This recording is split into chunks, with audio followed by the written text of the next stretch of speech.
గురించి జగన్ గారు హామీ ఇచ్చాడు ఇసాక ఏరియా వారికి ప్రైవేట్ కారం కానివ్వను అని. అక్కడ ఒప్పందాలు కూడా అయినాయి వారితో కూడా. వీళ్ళు ఏం చేశారంటే మోడీ గారు చంద్రబాబు ఈ పవన్ కళ్యాణ్ కలిపి కూటమి కలిసి ఏం చేశారంటే అది ప్రైవేట్ కారం చేసుకుంటే మనకి మేలు జరుగుద్ది మోడీ గారు ఉంటేనని మోడీ గారిని జతగట్టారు అండి. జతగట్టేవాడు అది విఫలమైంది ఇప్పుడు.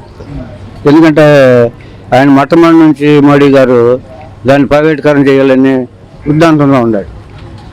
జగన్ గారు వస్తే అది వీలు పడదు, అందుకని ఈయన తప్పియాలని ప్లాన్తో వెళ్ళాడు. పథకాల వల్ల నిరుపేదలంతా బడుగు బరిగిన వర్గాలల్లా ఆయన మీద ఆధారపడే బతికారు ఇప్పుడు వరకు. ఆయన 5 సంవత్సరాలు ఎవరి మీద? ఈయన గారు జగన్ గారి మీద ఆయన ఆగిపోయినాయి. ఈయన గారు హామీలు ఇచ్చిపోయాడు. అటువరకే 106 హామీలు ఇచ్చాడు, ఏది కాల. అయినా కానీ మబ్బి పెట్టి మోసం చేసి గెలుచుకున్నారు. వీళ్ళు గెలుచుకున్నాకైనా కానీ ఇప్పుడు వరద వచ్చింది. వరద వచ్చినంత ప్రళయం ఎప్పుడు జరగనివ్వాలి. ముందు జాగ్రత్త ఇవ్వాలి ముఖ్యమంత్రి అని ఆయన సామాన్య మానవుడికి మళ్ళీ పడవలు ఎక్కి తిరగటం ఏంటి? ఒక చోటు ఉండేందుకు సిబ్బందిని అంతా ఎక్కడికక్కడ బయటకు తరలించని ఉండాలి. నువ్వే పదలతో పాటు నలుగురితో పాటు ఉంటే ఇంకెప్పుడు చెప్తాడు నీకు? వాళ్ళ కూడి నీళ్ళు అని ఉండయా? ఇది అటు వరకు కూడా మురుగు నీళ్ళు అని ఉండాలి. ఎందుకు చేయలేదు? ఆయన నిర్లక్ష్యమే. అవి ఎక్కడో దారిపోయిన ఎక్కడో ఒడ్డు అమ్మట పెట్టుకున్న రూపులు దిగిపోయి వచ్చి వాటిని అడ్డం పెట్టుకుని అవి అడ్డం పెట్టాడు. ఇది పోయింది.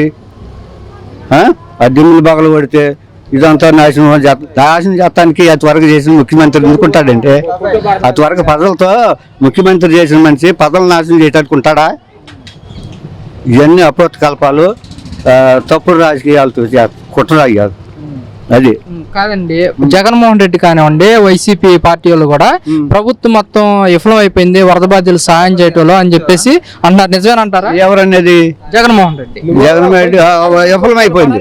విఫలమైపోయింది కనపడుతుంది కదా. రోడ్లు అంటావా? చంద్రబాబు నాయుడు గారు ఉన్న టైంలో నుంచే ఆయనే జైలా.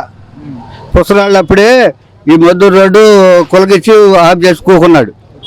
మోడీ ప్రసాద్ గారు వచ్చి దాన్ని బిల్లు చేసుకున్నాడు. ఆయన అది కంప్లీట్ అయిపోయింది. ఈయన వచ్చి పేద ప్రజలకు పథకాలు అవన్నీ 45 సంవత్సరాల వాళ్ళకి, ముసలి వాళ్ళకి, ఏమంటే ఇంకా చేనేత కార్మికులకి వీళ్ళందరికీ చేసుకుంటూ వచ్చేపాటికి సరిపోతుంది. ఇది కూడా యాసనకాలం వచ్చి చేసేవాడు. ఈసారి వస్తే ఎక్కడ రానిస్తారు? కుట్రలతో చేసిన పని. లేకపోతే 100కి 100 పాళ్ళు 105 సీట్లతో గెలిచిన జగన్ గారిని ఈ రకంగా చేశారు. కుట్రలతో చేసిన పని ఇది కాదు. వైసీపీ ప్రభుత్వం మీద వ్యతిరేకత వల్ల మా కూటమి ప్రభుత్వాన్ని పట్టం కట్టారంటున్నారు కదా. కాదు మోసంతో పట్టం ఇది. అంతేగాని ఓట్లు వేసి గెలిచింది కాదు. CVMలో ధ్వంసం చేసి వాళ్ళు ఇష్టం వచ్చిన. అసలు ఎలక్షన్ అనేది ఎప్పుడు సాయంత్రం 5-6 దాకా తెలిసేది కాదు. 11ంటికే సాప చుట్టేస్తే ఇళ్ళు అయిపోయిందని 11 సీట్లు అట్ట పెట్టి కూకుని అయిపోయింది అన్నారు. ఏమైంది? ఎన్నో పెట్టలేనో VMలు ఏమైనాయి? అవన్నీ ఎవరైనా నిగదీశారా? లేరు. వీళ్ళు మనకంటే మనం ఫుల్ మెజార్టీలు ఉండాలన్న ధీమాతో వీళ్ళు ఎక్కడోళ్ళు అక్కడ ఉండారు. వైసీపీ వాళ్ళు వాళ్ళేమో ఎక్కడ సాపసుద్రు వేసుకుని ముగ్గురు కలిసారుగా. కేంద్రం మోడీ గారిని ఆయన గారిని కలుసుకున్నాడు కదా. వీళ్ళందరూ కలిసి కుట్రతో చేసింది. కానీ ఆ ప్రజలు వేసి ఓట్లు వేసి గెలిచిందేమో కాదు ముమ్మాటికి. ఇది అండి. నమస్కారం. చెప్పు. ఇప్పుడు వాళ్ళు ఏమంటున్నారంటే టీడీపీ వాళ్ళ ప్రభుత్వం అధికారంలో ఉంది కదా, మేము ఎందుకు అలా చేస్తామంటున్నాం? ఎందుకు చేస్తామేంటి? గద్దెక్కినడల్లా నేనే చేశాను అనుకొస్తాడు. ఏం చేశాడు ఇప్పటికి? ఏం చేశాడంట? విజయవాడ చూడు, ఎప్పుడన్నా అంత ఆకాశం ఉందా? అంత వేల మంది 60 మంది చచ్చిపోయే కారకుడు అయ్యాడు. ఎందుకు అయ్యాడు? నువ్వు నిర్లక్ష్యం చేత. అదంతా మునిగిపోవటం ఏంటి? మునిగిపోతుందని తెలుసు. అసలు పైనుంచి కృష్ణా నది అటు నుంచి వస్తుందని తెలిసినప్పుడు వీళ్ళందరినీ బొడ్డు చేర్చాల్సిన బాధ్యత నీకు ఉండగా. అటువరకు వారం రోజుల ముందే వస్తుందని తెలుసుకునే చేసేవాళ్ళు. అసలు ఇన్ని రకాలుగా వదలాలి. ఇంత ప్రళయం ఎందుకు వదిలేవు అని నేను ఎగదీసి అడిగే ఆరాలేదు. నువ్వు నెలకొండ కూకున్నావు నీ పనుల మీద. నువ్వు ఎంతసేపు వీళ్ళ మీద బురద చెమ్మటానికి ఈ కార్యక్రమంలోనే ఉండవు. కానీ ఆ వరద వస్తుంది, వీళ్ళని ఏమన్నా ఒడ్డుకు చేరుద్దాం చెందుదామని ఏమన్నా లేదు నీకు.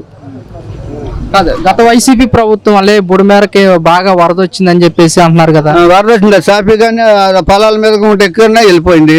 ఓళ్ళ మీద ఏం పడలేదా? నీ జాగ్రత్త ఏది? నువ్వు ఎక్కడికక్కడ వాళ్ళ సిబ్బందిని నువ్వు ఎక్కడ ఆ బుడిమేరలు అమ్మటి ఇటు కరుకాలం అమ్మటి ఇదన్నీ నువ్వు తిప్పుకోవాలని బాధ్యత ఉంది. ఈ ఇటు వరకు వచ్చిందంటే అంటే వెనుకూరు నుంచి కూడా ట్రాక్టర్లు వెళ్ళి ముందు జాగ్రత్త కోసం వెళ్ళి మట్లు పోయి వెళ్ళి వస్తే పోతానికి సిమెంట్ అంటే ఇసుక కట్టలు వెళ్తే చేస్తానికి ఇవన్నిటికీ మా ఊరు నుంచి కూడా వెళ్ళి వెనుకూరు నుంచి కూడా మొద్దూరు కట్టకాయ అంత జాగ్రత్త పట్టుపత్రంగా ముందు తెలియపరచాలి. చేయలే నిర్లక్ష్యమే. వాళ్ళు ఎంతసేపు అబద్ధాలు ఆడానుగా మేము ఎక్కాలి అని హింసించాలి, తప్పుడు కేసులు పెట్టాలి. మొన్న జగన్మోహన్ రెడ్డి గారు కూడా అంటున్నారు ఒక జగన్ జగన్ జగన్నామం అని పడుతున్నారు. సరిపోతుంది వాళ్ళకి. ఎంతసేపు జగనే కానీ ఇంత వచ్చిందా వరద వచ్చిందా వీళ్ళు ఫసలకి ఏమన్నా నూకలు ఇద్దాం నీళ్ళు ఇద్దాం పాలు కూడా అమ్ముకుంటాం 150 రూపాయలకి పాల ప్యాకెట్లు అమ్ముకుంటామా? వాళ్ళకైనా సరిగ్గా ఇచ్చారా? దాంట్లో వార్డులు ఇచ్చినప్పుడు ఏమైంది? ఇప్పుడు ఈయన వాలంటీర్లు పెట్టాడు. అట్టగా వాలంటీర్లు ఉంటే ఎవరు బజారు వాళ్ళు ఇచ్చుకునేవాళ్ళు, ఎవరి మనుషులు వాళ్ళు పెట్టుకుని వీళ్ళు పడవలు వేసుకుని సినిమాలో మాదిరిగా ఇట్లా ఎగరేసుకుంటా ప్యాకెట్లు ఎత్తే నీళ్ళపాలే. కానీ నువ్వు ఎవరి చేతికిచ్చా? ఎవరి చేతికిచ్చావంట? బయట నీళ్ళపాలైంది కానీ సక్రంగా నువ్వు మనుషులు పెడితే ఈ వీధికి పెడితే ఎందుకన్నా వాళ్ళకి కాదు. ఇదే పరిస్థితిలో వాలంటీర్ వ్యవస్థ కనుక ఉంటే ఎలా ఉపయోగం? ఎలా ఉండేదంటే సేఫ్టీగా ఉండేది. ఏ క్లాస్గా ఎవరి దాళ్ళు చూసుకునేవాళ్ళు. కరోనాలో చేయలేదా వాలంటీర్లు? వాళ్ళ ప్రాణాన్ని తెగించి ఇళ్ళకెళ్ళి వాళ్ళు జాగ్రత్త పరిచారు. ఎవరు చేశారు ముందు జాగ్రత్తకి? అదే వాలంటీర్లు కనుక ఉంటే ఇంత నష్టం జరగకుండా ఉండేది. గ్యారెంటీగా నష్టం జరగకుండా ఉండేది. వాలంటీర్లు పెడతా వాళ్ళకి 5 రూపాయలు 10,000 రూపాయలు ఇస్తా. ఎన్ని వాగ్దానాలు అండి? అది వరకు చూశారు కదా. వాళ్ళకి వెళ్ళా ఈ వాగ్దానాలు చేయడు చెందడు అనేది తెలిసినా కానీ వీఎంలు మోసం చేత గెలుతమే. కానీ ఇది ముమ్మాటికైనా ప్రజలతో చేసిన గెలుతమేం కాదు. ముమ్మాటికి నాకు తెలిసిన అనుభవంతో నేను చెప్తున్నా. నమస్కారం. కాదు సరే సరే. స్టీల్ ప్లాంట్ విశాఖ ఉగ్ది అక్కడ కార్మికులు కూడా ధర్నా చేస్తున్నారు, ఆందోళన చేస్తున్నారు. మొదట్లోనేమో మాకు ఇచ్చిన హామీని నెరవేర్చలేదంటూ కూడా అక్కడ కార్మికులు చెప్తున్నారు. ఏమంటారు మీరు? అక్కడ కార్మికులు చెప్పిన దానికి జగన్ గారు హామీ ఇచ్చి వచ్చాడు ఇంతవరకు. ఇదేం వెళ్ళకోకుండా చేస్తాను, ప్రైవేట్ కారం చేయకోకుండా చేస్తాను అని అన్నాడు. అనేపాటికి ఇది ప్రైవేట్ కారం చేస్తాడు వస్తే అదొక ఆలోచన వాళ్ళు. ప్రైవేట్ కారం చేస్తాడు, దాన్ని కూడా మనం చేయించుకోవచ్చు అనే కుట్ర దాంట్లో భాగం. అక్కడ కార్మికులు ఏమంటున్నారంటే ఇప్పుడు ఎన్డీఏ గవర్నమెంట్ అధికారంలో ఉంది కదా, పవన్ కళ్యాణ్ కానివ్వండి చంద్రబాబు నాయుడు గారు కానివ్వండి మాకు మాట ఇచ్చారు, ఇచ్చిన మాటను ఎందుకు నిలబెట్టుకోవట్లేదు అంటూ కూడా చేయమని ఇప్పుడు ఈయన పని నేను చేస్తానని చెయ్యి. ముగ్గురు కలిసారుగా, కేంద్రం కూడా కలిసిందిగా. ప్రైవేట్ కారం చేయకుండా చేయమను, మోడీ గారిని చేయమను. ఎందుకని అడ్డుకోవట్లేదు అంటారు? ఎందుకని అడ్డుకోవాలి? లాభం అది. ఇప్పుడు పోలవరం దానికి ప్యాకేజీ అని పేరు పెట్టిన ఆయనే వాళ్ళలో కలిసాడంటే ఏంటి? దానికి వాళ్ళలో కలిసాడు, వీళ్ళు వాళ్ళు అంతా బయటే. ఏటీఎం అని చెప్పాడుగా ఒకప్పుడు. ఏటీఎం అని చెప్పిన ఆయనే మళ్ళీ ఏటీఎంలో కలిసాడంటే ఇది పెద్ద ఏటీఎంగా ఏమండి? ఏటీఎంలు 3 కలిసినాయి. ఇప్పుడు చేయమని చూద్దాం. ఎవడైతే చేస్తున్నాగా ప్రజలకు కావాల్సింది. ఎందుకని దాని గురించి కూడా పట్టించుకోవట్లేదు అంటే మీరేం చెప్తారు? ఎవరు పట్టించుకోవాలండి? వాళ్ళు పట్టించుకుంటారు. వాళ్ళు పట్టించుకోవాలని పనే లేదు. ప్రైవేట్ కారం చేస్తేనే వాళ్ళకి లాభం. అప్పుడు మరి అక్కడ కార్మికులు కానీ అందరూ నష్టపోయే అవకాశం ఉంది. నష్టపోతే ఆయనకే. ఇప్పుడు వరదలో నష్టపోయారు, 60 మంది చచ్చారు, ఇంకెంత లక్షల మంది చస్తారు. చస్తే ఆయనకైనా కుర్చీగా కావాలి.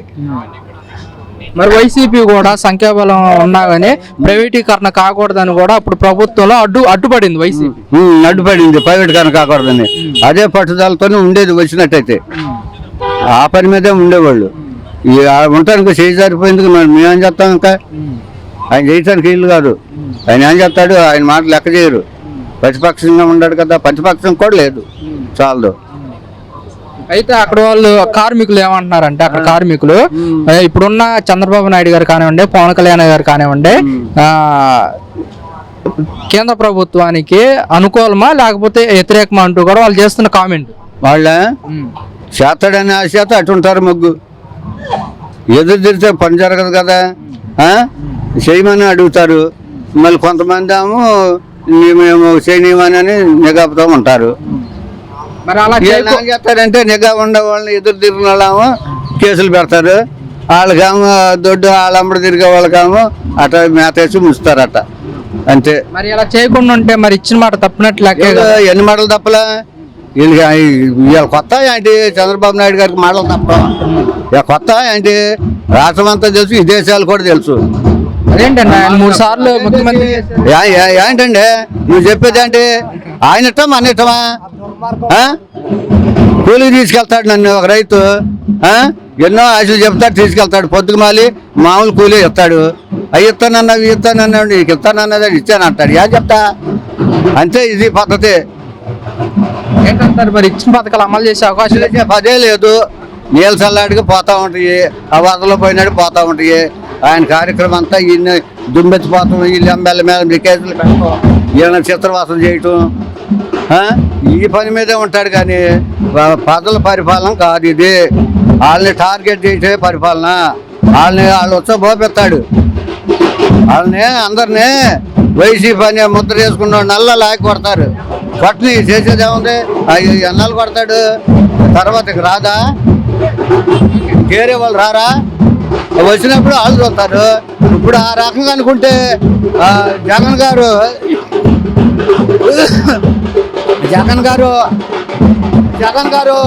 వాళ్ళని కూడా టచ్ చేయలా. ముందు చేయలా, న్యాయంగా ఉన్నాడు. వాళ్ళ తండ్రి ఆశయాలతో ఉన్నాడు. ఉన్న బట్టి ఆ రోజుకి కూడా పట్టిలా.